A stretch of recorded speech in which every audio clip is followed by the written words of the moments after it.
Advance happy birthday Pawan Kalyan గారు అంటూ fans full ఖుషీతో ఉన్నారు. ఇప్పటివరకు జరిగిన పవన్ కళ్యాణ్ బర్త్‌డే సెలబ్రేషన్స్ వేరు. ఈసారి జరగబోయే రేంజ్ వేరు అనే చెప్పాలి. ఈసారి పవన్ బర్త్‌డే ఫ్యాన్స్‌కు చాలా స్పెషల్ కానుంది. ఎమ్మెల్యేగా గెలిచాక ఇది పవన్ కళ్యాణ్‌కు మొదటి పుట్టినరోజు. అంతేకాక పవర్ స్టార్ పవన్ కళ్యాణ్ గారు ప్రస్తుతం ఆంధ్రప్రదేశ్ డిప్యూటీ సీఎం హోదాలో ఉన్నారు. దీంతో సెప్టెంబర్ 2వ తారీఖు పవర్ స్టార్ బర్త్‌డేను ఒక రేంజ్‌లో ప్లాన్ చేస్తున్నారు అభిమానులు.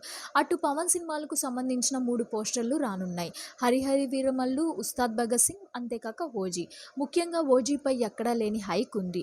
'ఓజీ' నుంచి కొత్త అప్డేట్స్ వస్తున్నాయి. ఇటీవల పవన్ కళ్యాణ్ గారు మాట్లాడుతూ 'ఓజీ' సినిమాను త్వరలోనే పూర్తి చేస్తా. ఆ సినిమా చాలా బావుంటుంది. అది అందరికీ తప్పకుండా నచ్చుతుంది అని చెప్పి వచ్చారు. దీంతో ఫ్యాన్స్ ఫుల్ ఖుషీతో ఉన్నారు. అంతేకాక అభిమానులందరూ పవన్ కళ్యాణ్‌ని మీరు త్వరలోనే షూటింగ్‌లో కనిపించాలి సార్ అంటూ హల్చల్ చేస్తున్నారు. Advance happy birthday Pawan Kalyan గారు. Please do subscribe my channel.